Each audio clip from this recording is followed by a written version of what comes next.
Welcome to the Artificial Fluency Podcast. I'm Emmer. And I'm John. Hi, everyone.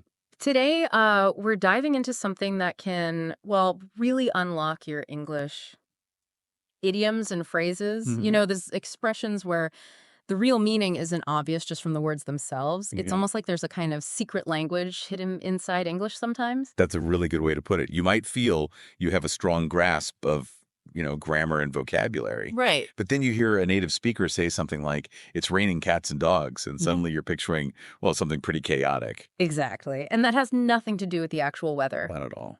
So that's why we're doing this deep dive today. We're looking at 20 essential English idioms and phrases. Hmm. Our mission really is to help you not just understand these common expressions when you hear them, Right. but also to give you the confidence to, start using them yourself. It makes your spoken English sound so much more natural. It really does. It's about moving beyond just the dictionary definitions, isn't it? Yeah. And really getting the nuances of how people actually talk. Yeah. Think of it as boosting your conversational fluency in a very practical way. And we really want you to get involved with this. As we go through each idiom, maybe try saying it out loud. Yeah, good idea. Visualize what it means. Think about how you might use it. The more active you are, the better the stuff sticks. Definitely. So are you ready to decode some of these secrets of native English? Let's do it. Maybe we should start by just clarifying what an idiom actually is. Okay, good plan. So let's unpack that. What exactly defines an idiom? Well, at its core, an idiom is basically an expression where the overall meaning, Mm, it's different from the literal meanings of the individual word. right. If you try to understand it word by word, you'll often, miss the point entirely. And these things pop up constantly when native speakers are talking, don't they? Oh, absolutely, they do. It's estimated that native speakers use idioms, well, incredibly frequently. Yeah, some research suggests maybe as often as 4 times a minute in just everyday chat. Wow, 4 times a minute. So really understanding them is pretty key to following along naturally. Which explains why just translating them directly can lead to some pretty funny misunderstandings. You had some good examples of this earlier. I did, yeah. Take the English idiom on cloud nine. Mm, It just means extremely happy, right? mm. But a literal translation gives you no clue about that feeling, that elation. Or think about a German one like Das Stepp der Bär. Okay. Literally, it's the bear is dancing there, Ah, but it actually means it's going to be a great party or right. things are really lively there. That's brilliant. It reminds me of our one break a leg, Ah, yeah. which we say for good luck, especially, before someone performs. Imagine trying to figure that out literally. Exactly. The literal idea is totally disconnected from what you actually mean. Right. So the crucial thing really is to learn idioms as whole phrases, as complete units. Right. Focus on understanding the overall meaning, not trying to break them down word by word. So it's almost like learning a new piece of vocabulary, but it's a group of words instead of just one. Precisely, yeah. And don't worry too much if they don't seem logical at first. Okay. As you hear them more and start to practice using them, you'll get a feel for how they work. Sometimes you even get a glimpse of, the history or the culture behind them. Okay, that makes sense. So where should we kick off our exploration of these 20 idioms? Let's start with idioms related to time. Time comes up all the time in conversation, obviously. Sure does. And these expressions are really common in all sorts of situations. Sounds like a good place to start. What's the first one on the clock, then? Okay, our first time idiom is to beat the clock. Eat the clock. Yeah. This means to finish something just before a deadline hits. Okay. For instance, you might say, I was really beating the clock to get that report finished before 5 p.m. Why don't you try repeating that? Beating the clock. Beating the clock. Got it. Yeah. So when might you use this? Like, in what sort of situation? Well, think about any time there's a time limit, really. Right. Like we were beating the clock to set up the room before the guests arrived. It really emphasizes that last minute rush. Okay, got it. What's the next time-related one? Next up is in the nick of time. In the nick of time. I've heard that one. Yeah. It means at the very last possible moment, just before it would have been too late. A classic example is something like, the fire department arrived in the nick of time and saved the building. Your turn to repeat. In the nick of time. In the nick of time. Yeah. That really gives you that sense of narrowly avoiding something bad, doesn't it? It does, those close calls. Yeah, You could also say, I caught my train in the nick of time. The doors were literally closing as I jumped on. It adds that feeling of just making it. right. Okay, so what's the next way we talk about time with idioms? Around the clock. Around the clock. This one just means continuously, 24/7, throughout the day and night. Okay. For example, emergency services have to operate around the clock. Repeat after me. Around the clock. Go around the clock. I can definitely relate to that one. Thinking about having a newborn baby in the house, it feels like you're on duty around the clock. Exactly. It really emphasizes that constant, nonstop nature of something. Okay, let's try and weave these first three together in a quick example. Imagine a busy professional, tight deadline. Okay, feel the pressure. Right. So they might say to a colleague, oh, this project has been insane. I've been working around the clock all week trying to get it done. Yesterday was mad. I was really beating the clock to finish the final edits, and I submitted them in the nick of time, like seconds before the system closed. Wow, you can really hear the stress and then the relief in that. See how these idioms just add so much more color. They do. Much more vivid. Okay, Yes. let's move to a time idiom that suggests something happens very infrequently, Yeah. once in a blue moon. Ah, yeah, I know this one. It means very rarely, almost never. Exactly. Precisely. A good example sentence might be, he only visits his parents once in a blue moon. Now he lives abroad. Repeat that. Once in a blue moon. Once in a blue moon. And interestingly, a blue moon is actually a real thing. It's the second full moon in one calendar month, which, doesn't happen often. Oh, that's cool. That little bit of trivia makes it easier to remember. I could say I only eat pizza once in a blue moon. Perfect use. Okay, and our final time-related idiom for now is to kill time. Yes. Doing something just to make the time pass while you're waiting. We've all done that, haven't we? Stuck in an airport or something. Definitely. You might say, I was just killing time reading a book while I waited for my flight. Say it with me. To kill time. To kill time, yeah. Very relatable. It is. So that's 5 common idioms all about time. Shall we switch gears now and look at how we express feelings and emotions using idioms? Yeah, this should be really useful. What's the first emotional idiom on our list? Okay, the first one is to feel under the weather. Under the weather. It's just a gentle way of saying you feel a bit sick or unwell. Not seriously ill, just off. Right. For example, sorry I can't make it tonight. I'm feeling a bit under the weather. Maybe repeat that one. Feeling under the weather. Feeling under the weather. Right. It does sound softer than saying I'm sick. Exactly. You can say to a colleague, I'm feeling a little under the weather today, so I might take it easy. Okay, what's next? Hopefully something a bit happier. It is. Our next one is to be on cloud 9. Ah, we mentioned this one earlier. We did. It means to be extremely happy, just totally elated. Hmm. Ever since she got that promotion, she's been on cloud 9. Try saying it. On cloud 9. On cloud 9. I can picture someone saying, after I passed my driving test, I was on cloud 9 for days. Perfect. It really captures that intense joy. Now, for an idiom describing a, well, less pleasant feeling, to drive someone up the wall. Oh, this sounds like strong irritation. It means to really annoy someone a lot, right? That's exactly it. Spot on. My neighbor's loud parties are driving me up the wall. Repeat that. Drives me up the wall. Okay, drives me up the wall. I think we can all relate to that sometimes. My roommate leaves dirty dishes everywhere, and it absolutely drives me up the wall. A very common frustration. Yeah. Definitely. Okay, next up. To have butterflies in your stomach. This is a great one, that nervous, fluttery feeling you get. Exactly. That feeling of nervousness or anticipation. Before walking out for the interview, she had butterflies in her stomach. Say it with me. Butterflies in your stomach. It's that physical sensation. Butterflies in your stomach. I always get that before public speaking. Always. It's very common. Yeah, that pre-performance anxiety. And our final emotion idiom for this section is to blow off steam. Ah, yes. Letting out frustration or stress. Precisely. It means releasing that pent-up stress or anger, often by doing something physical or distracting. After that awful meeting, I went for a really hard workout to blow off some steam. Repeat. Blow off steam. Blow off steam. I sometimes just put on loud music and dance around the living room to blow off steam after a tough day. Excellent example. Right. Okay, now let's try a little conversation snippet using a few of these emotion idioms. Okay, let's hear how it sounds. Right. So maybe you ask a friend, how are you feeling about that big presentation next week? Mm-hmm. And they might reply, oh, honestly, I've got major butterflies in my stomach already. Plus, my neighbor's dog has been barking nonstop, which is driving me up the wall and making it impossible to concentrate. I was actually feeling a bit under the weather yesterday, probably from the stress, but they might add.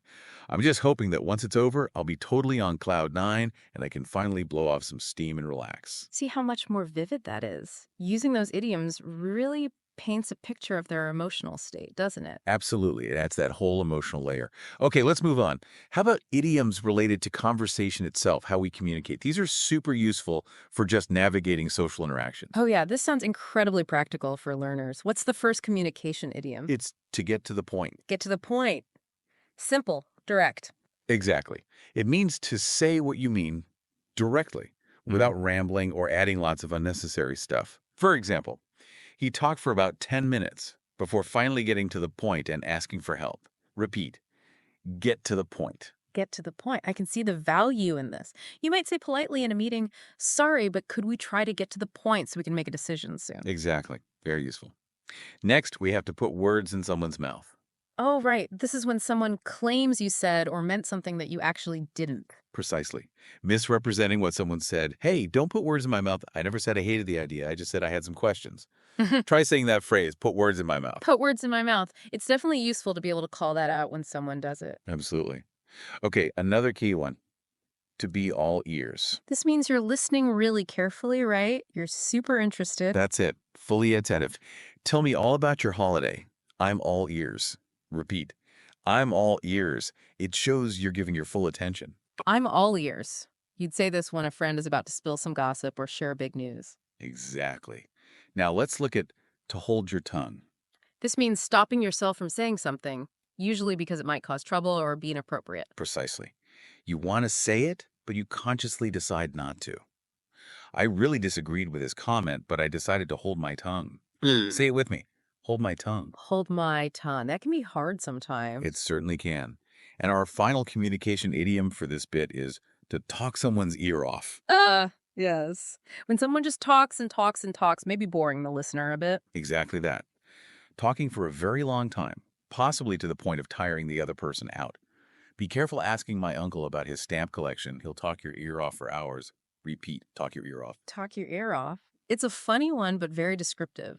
You might jokingly warn a friend about someone who tends to, well, talk their ear off. Indeed. Okay, quick scenario using some of these. Maybe a slightly awkward family dinner? Oh, I think many people can picture that. Right. So you might say, during the meal, my cousin started talking my ear off about his new car, and my aunt kept trying to put words in my mouth about my future plans. Honestly, I had to really hold my tongue several times to avoid an argument. Eventually, my brother just said, okay, can we get to the point we're all trying to eat here? After that, though, I was all ears when my other cousin started telling us about her amazing trip to Peru. Those idioms really bring that whole family dynamic to life, don't they? They do. Using them just helps you navigate those social situations a bit more smoothly. Okay, let's move on to our last category for today. Idioms about success and challenges. Really useful for talking about goals, difficulties, results, that kind of thing. Yeah, these should be great for discussing work projects or, personal goals. What's the first one? Our first idiom here is to hit the nail on the head. Hit the nail on the head. This means to describe something absolutely correctly, to identify the exact cause of a problem or the perfect solution, to get right to the heart of the matter. Your analysis really hit the nail on the head regarding our sales figures. Repeat, hit the nail on the head. Hit the nail on the head. You could say to a teammate, wow, I think you've really hit the nail on the head with that suggestion. It solves the exact problem we've been discussing. Exactly. Perfect. Next, we have to be in the same boat. This means being in the same difficult or challenging situation as other people, doesn't it? Creates a feeling of shared experience. That's right. Emphasizes solidarity. Don't worry about finding the course difficult. We're all in the same boat as new students. Try saying it. In the same boat. In the same boat. It's a nice way to build connection. You might say to other parents at the playground, it's tough juggling working kids, isn't it? We're all in the same boat. Precisely. Okay, our next one is to bite off more than you can chew. Ah, yes. Taking on too much work or responsibility, more than you can actually handle. Exactly. Overcommitting yourself. By volunteering for 3 committees while studying full-time, I think I've definitely bitten off more than I can chew. Repeat. Bitten off more than I can chew. It often implies realizing you've taken on too much. Bitten off more than I can chew. I think most of us have felt that way at some point. I think so too. Okay, let's move on to break new ground. This sounds positive, like doing something really innovative or making a big discovery. That's exactly the meaning. Something pioneering. Their scientific research is breaking new ground in renewable energy technology. Say it with me. Breaking new ground suggests originality and impact. Breaking new ground. You could say this artist's latest exhibition is really breaking new ground with its use of digital media. Exactly. And our final idiom for today's deep dive is to go the extra mile. This means making a special effort, right? Doing more than is required or expected. That's it, exceeding expectations. The hotel staff really went the extra mile to make our anniversary special. Repeat, went the extra mile. Went the extra mile. It's always nice when someone goes the extra mile, whether it's customer service or just a friend helping out. Absolutely. Okay, let's try a quick work-related conversation snippet using these here. Maybe talking to a manager about a project. Okay, let's hear it. You might say something like, "Look, I'm a bit concerned we might have bitten off more than we can chew with this project deadline. I know we're all in the same boat, feeling stretched thin right now. However, I think your idea about restructuring the workflow really hit the nail on the head. If the whole team is willing to go the extra mile over the next month, I genuinely believe we can not only deliver, but maybe even end up breaking new ground with the final product." Yeah, those idioms fit perfectly into that kind of professional discussion. Adds a bit of nuance. They do. They add depth to talking about challenges and potential successes. Right. Now, to really pull all of this together, let's listen to that longer chat you mentioned between two friends, Alex and Jamie. They haven't seen each other in a bit. Try to spot as many of the idioms we've covered as you can. Yeah. Exactly. Listen for how naturally they just drop them into the conversation. Okay, I'm ready. I'm all ears. Alex. Jamie. Wow, it's so great to finally see you. It feels like we only manage this once in a blue moon these days. Jamie. I know, right? Work's been crazy. I've been working around the clock on this new product launch. Honestly, it's been driving me up the wall with all the last-minute panics. Alex. Oh man, that sounds intense. One event. I'm all ears. Jamie. Ugh. Well, to get to the point, I think the team kind of bit off more than we could chew with the initial timeline. We're trying to break new ground with the tech, which is cool, but so demanding. Yesterday, I was seriously beating the clock trying to get the final specs approved before the cutoff. Alex, tell me about it. I feel like I'm often in the same boat at my place.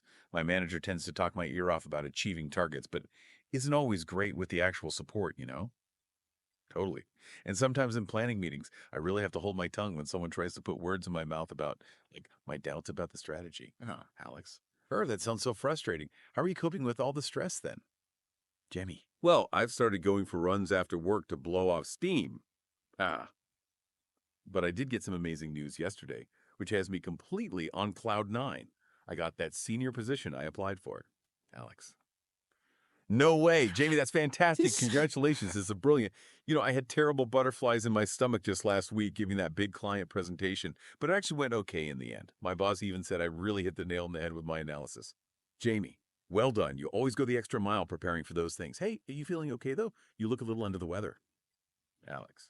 Yeah, I think I'm just tired. Had a mad dash for the train this morning and only made it in the nick of time. Jamie. Oh, okay. Well, listen, why don't we ditch this coffee shop and actually grab dinner properly this weekend? We can catch up instead of just killing time here. Alex, that sounds absolutely perfect. I really missed having a proper chat. Wow. Okay, that conversation was just packed, wasn't it?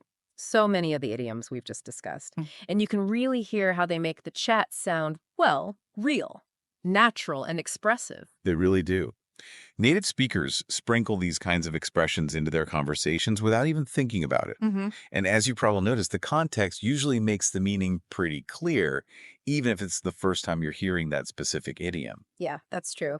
And remember, the more you hear these idioms used in context, podcasts, movies, real conversations, the easier it'll become for you to both understand them and, importantly, feel confident enough to try using them yourself. Absolutely. That's the key, really.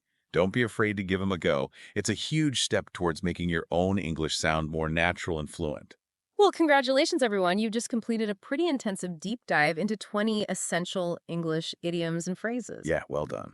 Remember, though, the real key to mastering these is just consistent practice. Maybe try to pick, say, 2 or 3 from today, Good idea. and consciously try to use them in your conversations. Just see how it feels. And if you found this useful, we've got more deep dives planned to help you boost your conversational English. Next time, we're going to tackle phrasal verbs. Ah, yes. The classics. Those combinations like look up, break down, get away with. They're so common and so essential for sounding natural. So make sure you subscribe so you don't miss that one. And we genuinely love to hear from you. Which of these idioms did you find most useful today? Or maybe the most interesting? Are there others you're curious about? Let us know. You can find us via the website and our social media channels. Yeah, definitely. And don't forget to check out the website anyway, because we've put together some downloadable worksheets and flashcards for this deep Oh, dive. great. They'll help you review and practice these 20 idioms. It's a really good way to make sure they stick. Perfect. Well, thank you so much for joining us for this deep dive today. Remember, building fluency, and that includes getting comfortable with idioms, it's a journey, not a race. So keep practicing, and please don't be afraid to make mistakes. Exactly. It's all part of learning. It really is. Thanks for tuning in. I'm Emma from the Artificial Fluency Podcast, And I'm John. and we look forward to continuing your English learning journey with you in our next deep dive. Happy practicing, everyone. And finally, just a little thought to leave you with. Think about some common idioms in your own native language. Do any express similar ideas to the ones we talked about today, like being extremely happy or feeling unwell? Now, think about the literal meanings of your language's idioms. Are they totally different from the English ones, like on cloud nine or under the weather?